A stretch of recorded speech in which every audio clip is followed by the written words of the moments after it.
ECOV, c'est une société inscrite dans l'économie sociale et solidaire qui travaille avec les collectivités territoriales pour essayer de créer des réseaux de stations de covoiturage.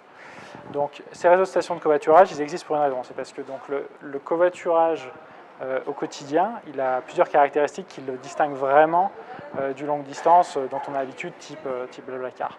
On a notamment un énorme besoin de flexibilité parce que les choses changent, parce qu'on a justement envie de pouvoir changer au dernier moment de manière constante.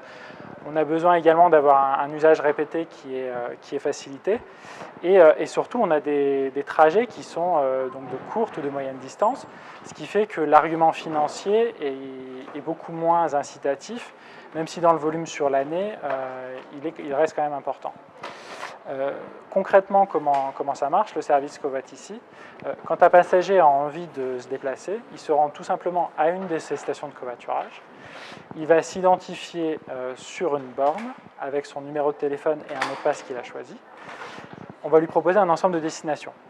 Et parmi ces destinations, donc, il va choisir celle qui l'intéresse. Et à ce moment-là, d'un côté, la borne va lui imprimer un ticket qui va lui servir de titre de transport.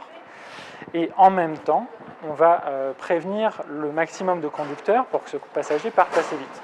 Donc on prévient deux catégories de conducteurs principaux. La première, c'est les conducteurs qui sont inscrits, dont on connaît les habitudes. On va les notifier par SMS ou dans leur application mobile.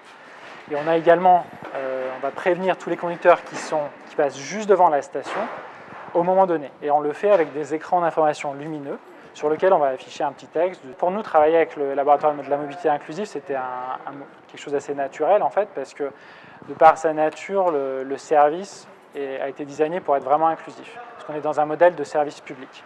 Donc la raison pour laquelle on est inclusif, c'est premièrement parce que l'objet même du service est de s'attaquer au transport dans les zones rurales et périurbaines, où on sait qu'il y a vraiment un déficit de transport en commun.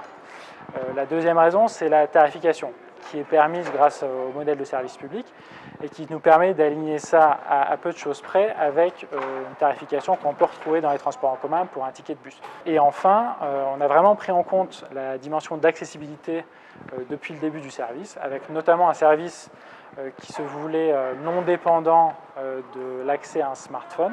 C'est pour ça notamment qu'on a mis en place ces bornes. Mais également, on a mis en place ce que moi j'appelle une interface humaine. C'est vraiment un service d'assistance en interne qui va s'assurer que tout se passe bien pour les utilisateurs. Et ça permet non seulement de les rassurer, d'apprendre beaucoup de choses pour nous, mais également de contourner tous les petits problèmes d'accessibilité qu'on peut rencontrer.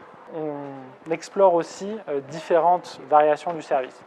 Notamment, on a le service Covoit-Go qui a été déployé à côté de Chambéry, qui se rapproche d'une version de stop institutionnalisé, une version simplifiée du service qui va s'appuyer avant tout sur la participation spontanée des conducteurs. A l'inverse, on a également une nouvelle version du service qui s'appelle Lane, qui est développée entre Bourgoin-Jallieu et Lyon, et qui là s'adresse à des personnes qui font des trajets domicile-travail. On va viser vraiment à transférer des conducteurs dans la voiture d'autres conducteurs.